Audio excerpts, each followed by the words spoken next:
Hi, I'm Lisa Singer. I am Media Post Deputy Editorial Director, and this is Insider Summit BTS, where I get to talk to some of the most influential marketers today and sort of get a behind the scenes look at them. And with me is Edith Jorge-Tuñón, and she is the Deputy Executive Director at the Republican State Leadership Committee. Welcome, Edith. Thank you, Lisa. I'm very excited to be here. I'm very excited to be a part of everything and ask away. Yeah, no, I'm excited too. Well, because we just saw each other at the TV and Video Summit, and you were awesome. I mean, so much detail. It was great. But this is a way for me to find a little bit more about you on, the other side of things, which I have to, because I wanted to start off, since we were at the TV and Video Summit. We were talking strategy. Well, for this time, I want to ask obsessions, because I kind of heard, and that was through snooping, so that's how I heard. You have this thing about Naked and Afraid on the Discovery Channel. Okay, tell me about that. This is hilarious. Okay. Yeah, I think so I love the outdoors. That's my my passion, if you will. And it's funny because no one's called me out on this, because I always say I can do it. I can do the 21 days. Like, yeah, that's what the worst thing I think would be the mosquitoes. I'm bad with mosquitoes. It would be difficult, and apparently they're the worst at night. But not rooms, but like tents, like they all just kind of swarm. Yeah, they just get in there. But you got to put mud on you, and some people don't put mud on themselves, and I'm just like, come on, guys, put mud on yourself. And it doesn't fix the situation; it alleviates it. And so, anyway, I think I could do it. I think I can do it. I don't know that I could. I'm not going to say that I could win, which is to say survive the 21 days. But my point is, I think I could get past 10 days. And if I'm past 10 days, I think I could do 21. Okay, well, that's impressive. The mosquitoes, I think I would be gone. Although they have the hats. I was once on a shoot where I had to wear one of those hats with with the netting. They attack your face. They go after your face more than anything else. But what I want to ask, because the show is kind of described as, you meet someone on a very desolate, dangerous area, or, so where is that desolate? This is hilarious. I wasn't expecting this at all. This is so funny. Desolate area. Okay. I mean, best case. Well, wait. Okay, so I'm a YouTube kind of gal. Okay. So I actually pay for YouTube Premium, so I don't get the commercials, because I watch YouTube that much, and this is the first time the world knows this. My wife knows this, my close intimate friends know this, and they're all like, what? You pay for YouTube? Because I don't think a lot of people do that, apparently. I don't know if it's the same. I have the YouTube channel on where I stream. It's not the same. Oh, okay. I recently found out it's not the same. Okay. So anyway, I pay to stream stuff on YouTube because I watch so many random things. All that said, my new wormhole, if you will, is it's like Alaska YouTube, like Alaska frontier type living. So it's like, can I survive in this cold habitat for 2 nights, 3 nights? And it never goes past that. It's always like 2-3 nights. So I've learned a lot of things from that. And in learning from that, I'm kind of like, wow, this warm aptitude is nothing compared to the cold stuff, right? Like, I can live 21 days in the heat. Can I live 4 days in the cold? Right. So it's a whole different in the cold, yeah, on the tundra. If I'm relating it in our terms, it's like broadcast versus digital. How about that? Okay, well, good comparison. There you go.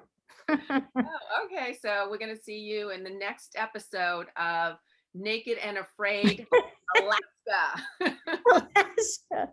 Yeah, maybe not so much naked, but yes. Yeah, that might be difficult. Yeah. No kidding. Okay, well, that is a side of you I did not know. Yeah. at the TV and video conference. So that's it's fun. I love this. Well, all right, we'll go into something a little bit more serious because we are those, serious people. But no, I just think, being in politics, being a woman, being a woman marketer, like all of the above, very, it's, tended to be very kind of a boys' world, good old boys kind of thing, more male dominated, or at least it has been. I think that's been changing. So talk about that, like in terms of what kind of, have you faced any obstacles? And, how has maybe since when you first started out to the level you are now, how has that maybe evolved in terms of how you've been experiencing those things? Sure. I think it's all about your character and your attitude. And I think as women, it's difficult to have a strong character and a strong attitude, not because you're being told not to, but by nature, you're a little more on the um sometimes I feel like I have to watch my words, which is something to tell as well. But the point is, I think it's difficult for women to be stronger and to be more forward facing. And I've never necessarily, I don't want to say I've never struggled with that. I have struggled with that, and I've needed women to show me what it is to be strong and forward facing. But then when I kind of like got older, I realized like there's no reason to not be that right way, right? Like anytime that I have seen a woman be strong and forward facing, they've been successful.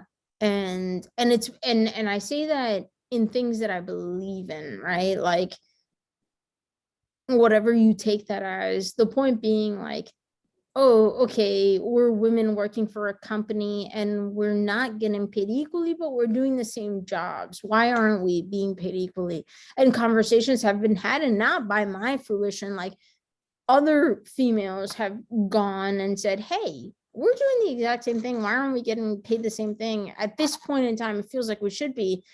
And I've benefited from that, right? So I give, and this is, and I'm speaking to a specific case, if you will, where I look to that person as someone who really, like, I benefited from that. And so all that to say that, I don't think that it's a systemic problem. I think it's more of a problem of women speaking up. And I don't think that women have felt that they have the opportunity to speak up a whole lot in the last, 50 years.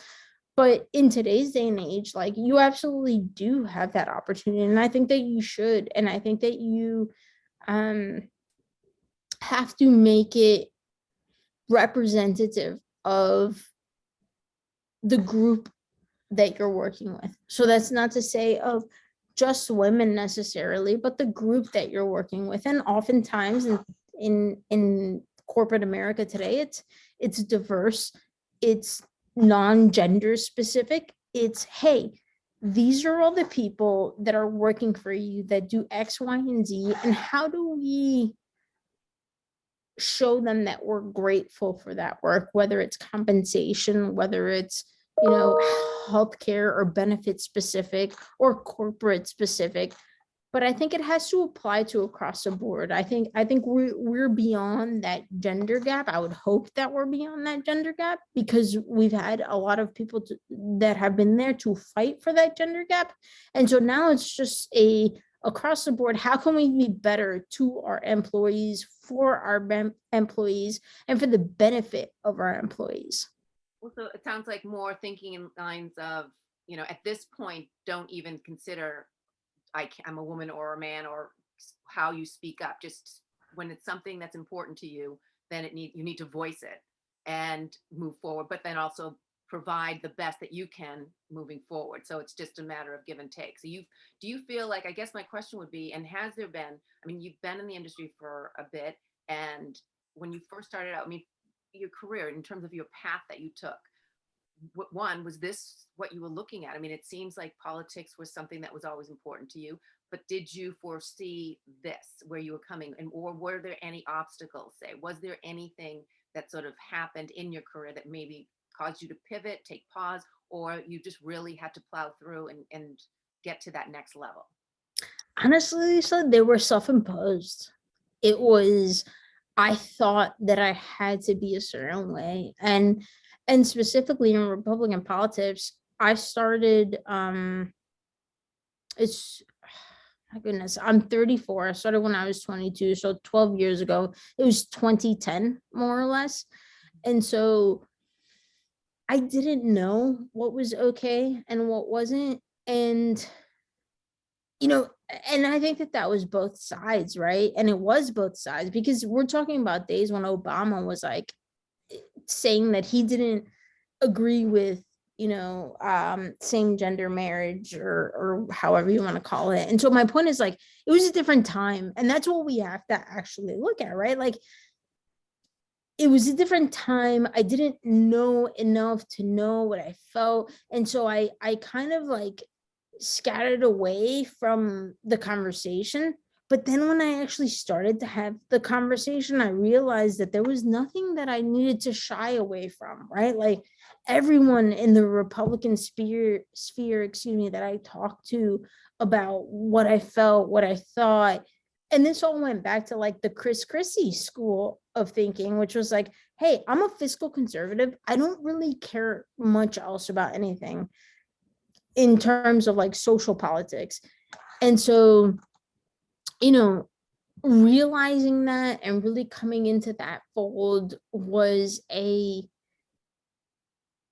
kind of renaissance for me, if you will, of like, hey, I totally agree with Republicans, conservatism on a fiscal, financial, government, 90% of everything that you say, I agree with.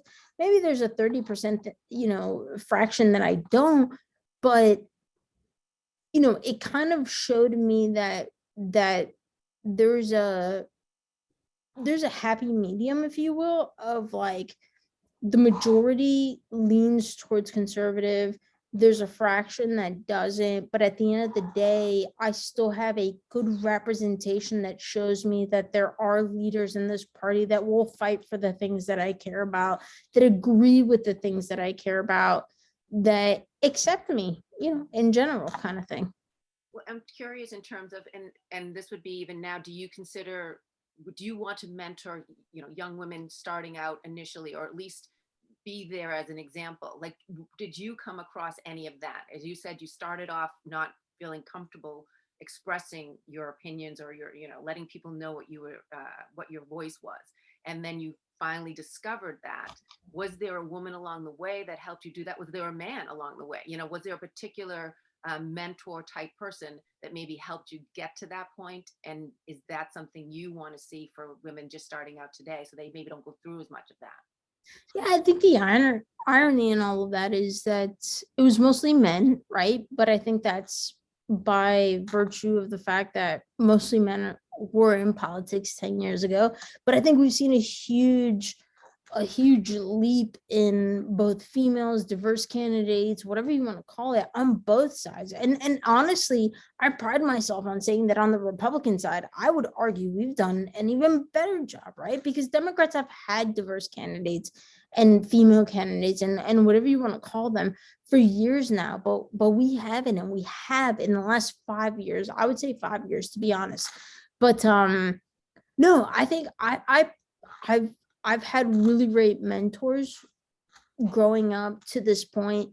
And I think at this point, like, I want to see more of us, right? I want to see more people my age, people with my background, people with diverse backgrounds, kind of making a scene in the Republican Party. And I want to be authentic about it, right? Like, I don't want to just prop someone up because they're a minority, or because they're a sexual background, or because they have X, Y, and Z, right? Like, I want them to truly believe that America would be better with limited government, that they believe in the, kind of larger picture aspects of what conservatism means. And I think that that does apply to most of us. And I think it's a really great place to be, because we've seen how it successful it can be, and we're currently seeing the detriments of being on the opposite side of it.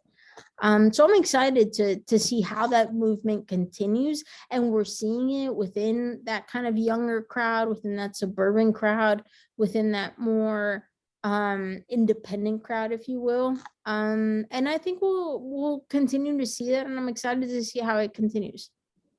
Yeah, well, and I think, obviously, as I said, having women like yourself, whatever party, but having women who are in a position where they can lead, and just be there for younger women who are starting off, because I think, you guys paved the way a lot. And as you said, there were women even before you who paved the way for you to get to where you are. And that's important, part of it all. When you talk about, so not talking about career influences, but in terms of, you mentioned growing up, like, was there a role model growing up that kind of gave you the confidence to get to, this point, or to, go into politics? Not something that's Yeah. not the easiest thing to say, hey, this is what I'm going to do. And because politics can be a tough business to get into. Yeah, I've got two. So growing up, I've got an 8th grade teacher, Maureen RC, and I hope that I can clip that and send it to her. She was just someone that taught me so much that I could know about history in general. And that sparked my interest in just like politics. And then after I graduated college and I was in high school and all that good stuff, the first campaign I ever managed was with Fernando Alonso. And he was running for assembly, and he was a Cuban American. I'm Cuban American. Like, we had a lot that we shared in common. And so our values, our backgrounds, we just had so much that we could compare in terms of why we believe certain things.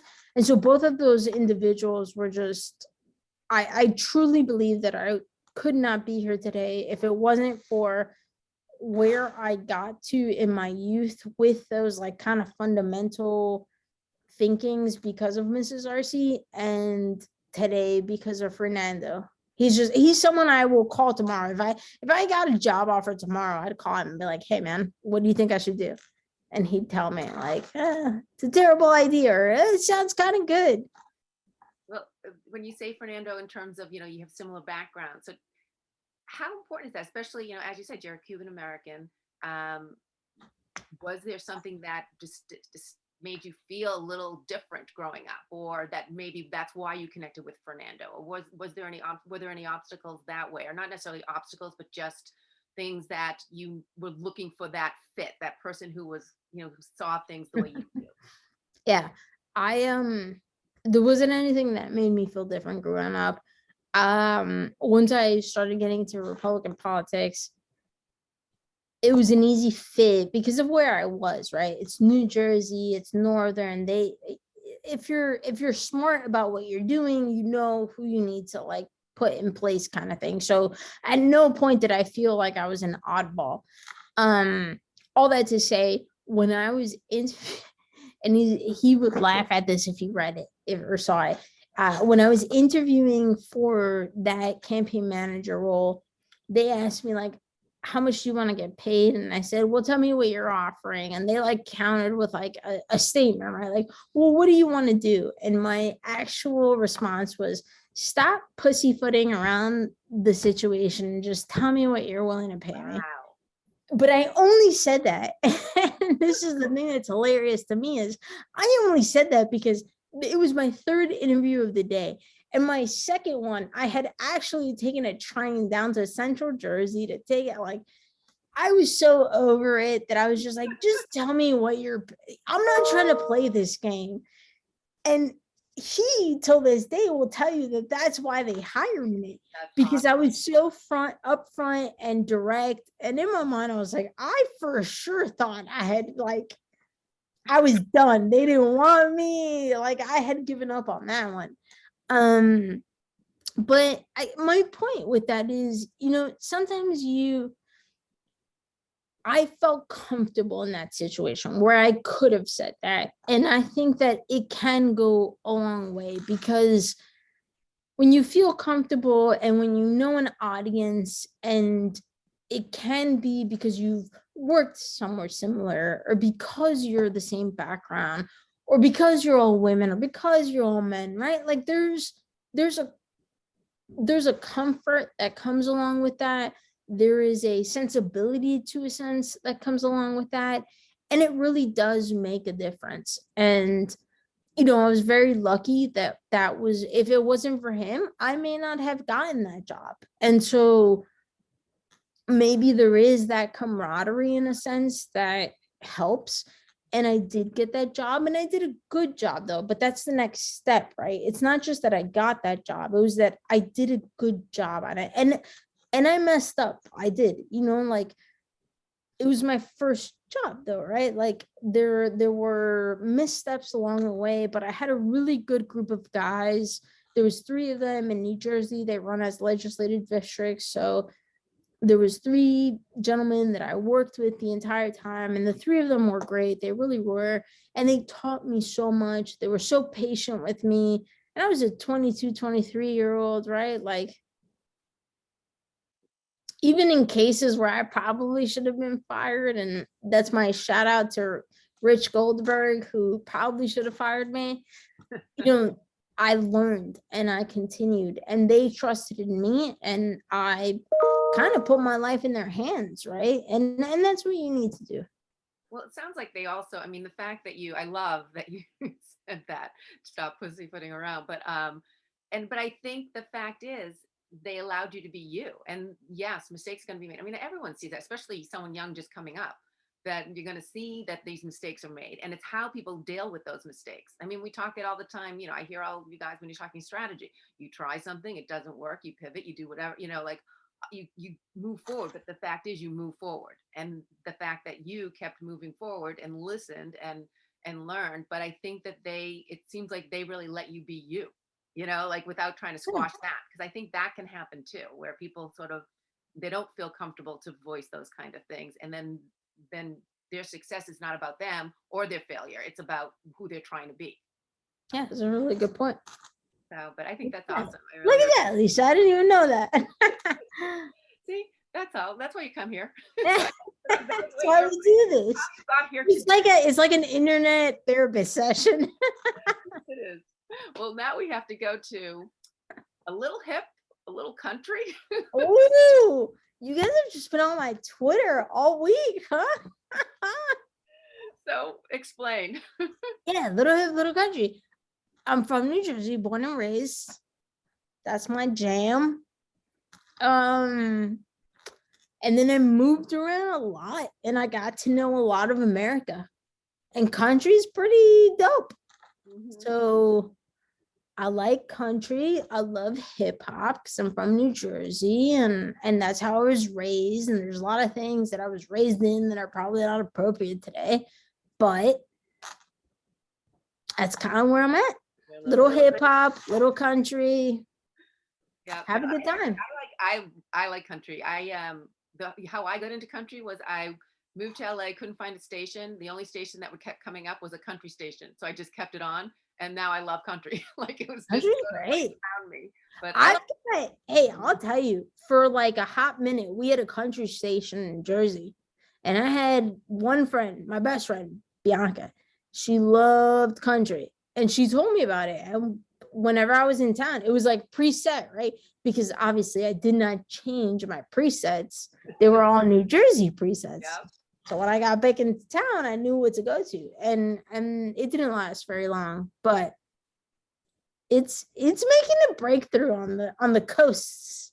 Yeah. No, I mean, I love the stories. To me, that's what I like about it. I should like sell my journals, because they're great country songs.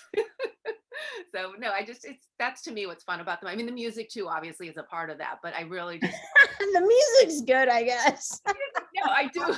I'm just saying the stories got me in, and then the music caught on. Like, so then now I enjoy the music. So anyway, but we'll talk about in terms of we talked a little bit about your naked right obsession, but do you have any other, like, is there anything that you do that's sort of your obsession, maybe to wind down, or just you kind of do it where Oh, on your own? boy, I love islands.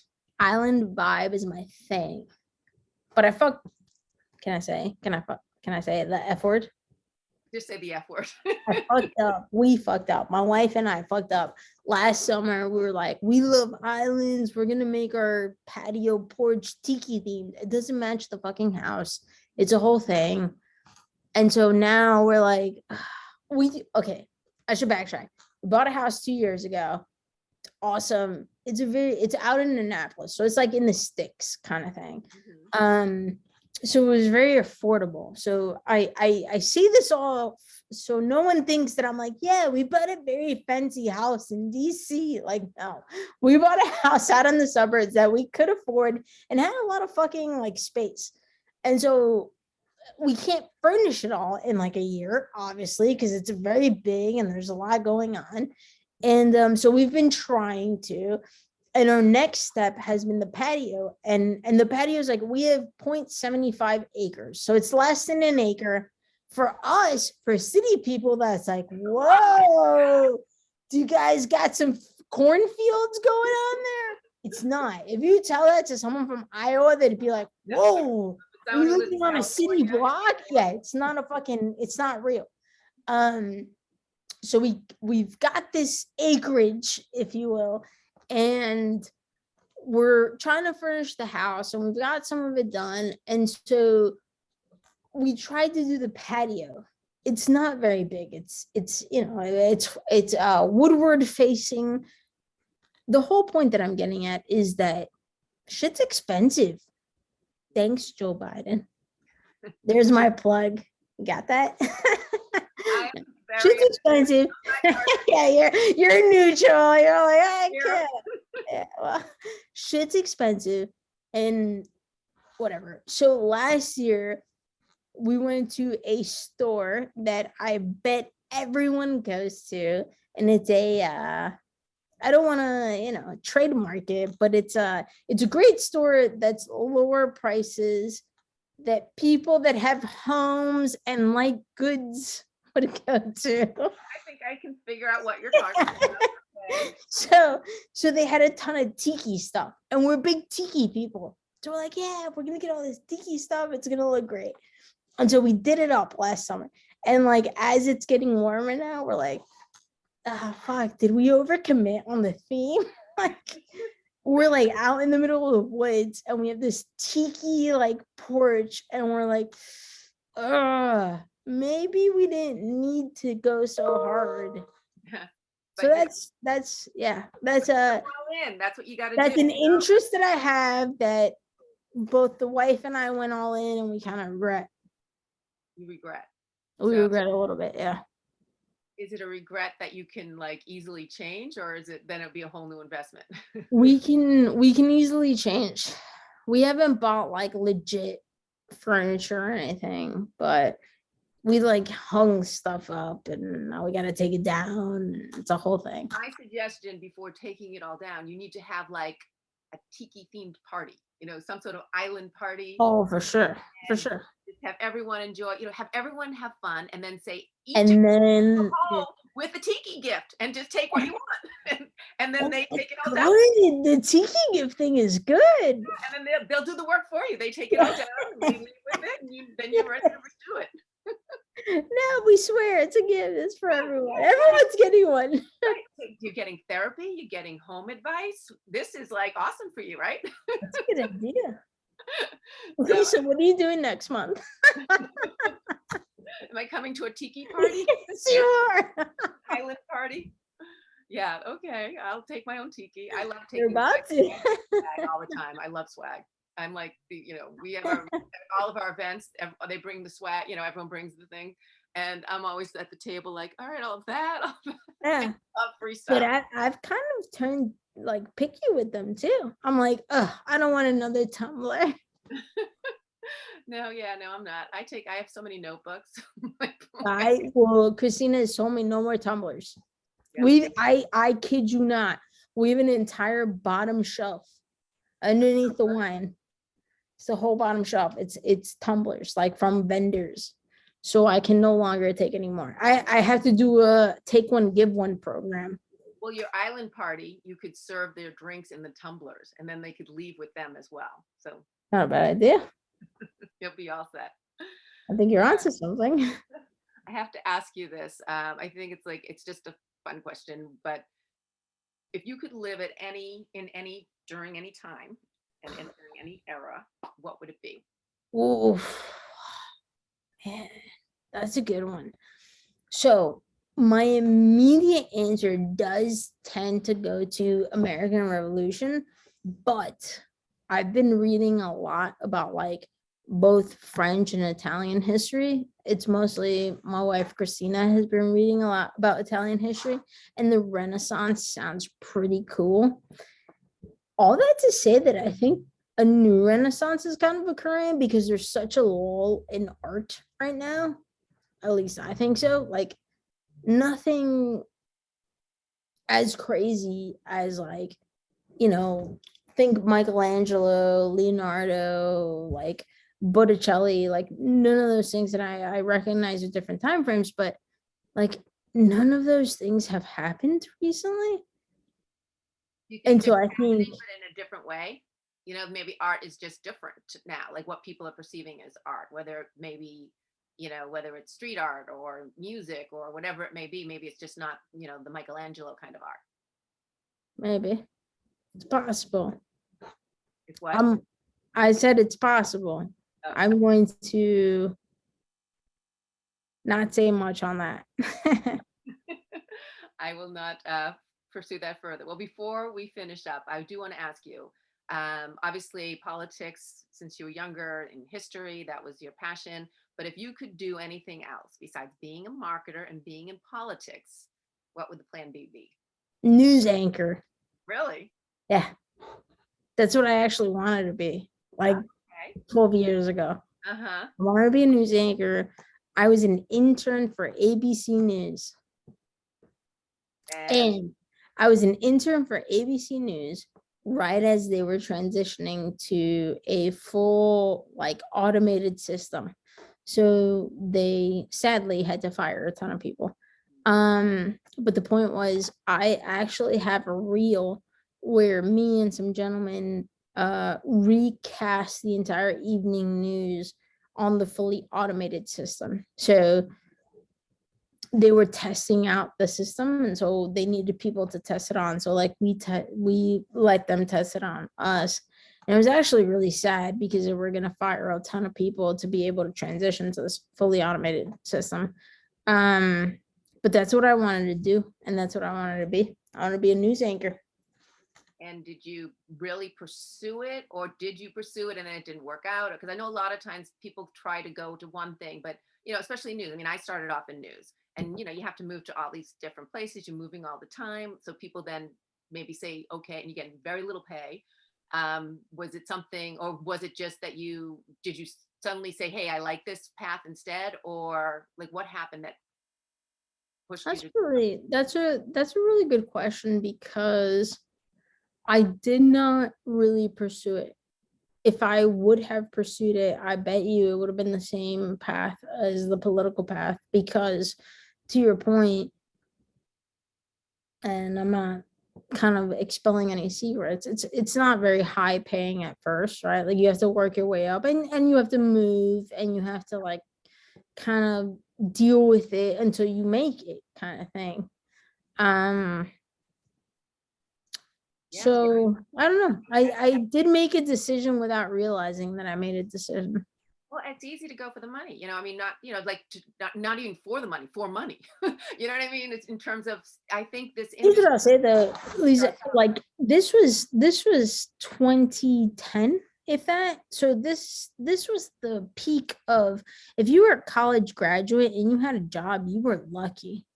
So I graduated in May, and I didn't know what was coming up. Like I had no idea. I didn't have a job lined up. I had that internship. I tried to make inroads. I really tried to like pitch myself, and there was nothing much that came from it. And then after that, I got an internship with Governor Christie, and they kind of told me like, hey, we can't hire you here, but if you want to keep on this like political path, we can find a way to do so. and this is 2010 at this point. So obviously it's midterm elections. There's a ton of like opportunities available. So I was like, yeah, sure, why not? And that's how I got into the campaign loophole. I don't know. Any regrets? No, definitely not. Everything that has happened in my life has been for a reason and has been God given to me. That's awesome. No, and that's sometimes we don't know the path we're going to take until we do, and then it's the right one, you know. Yeah. So, but well, I think that's great, and you know, for us, the fact that you took this path, led you to Yeah. And uh, that's why I'm here, folks. all of plan to get to this point. Yeah. Well, Edith, thank you so much. I really appreciate you joining me and sharing. I'll be looking out for you for Naked and Afraid. So Lisa, I'm telling you, I can do it. I can do it. I'll be watching definitely. Naked and Afraid in Alaska. Hey, you know they take two people. Yeah, no. You need to find someone else. Your wife can go with you. Okay. Alrighty. Well, thank you for watching. Thank you. And of course, we'll be back each week. If you have a marketer, maybe not quite as naked and afraid as Edith is, but if you have someone that you want to recommend, please let me know and I will do my best to get them. Thanks. Thank you.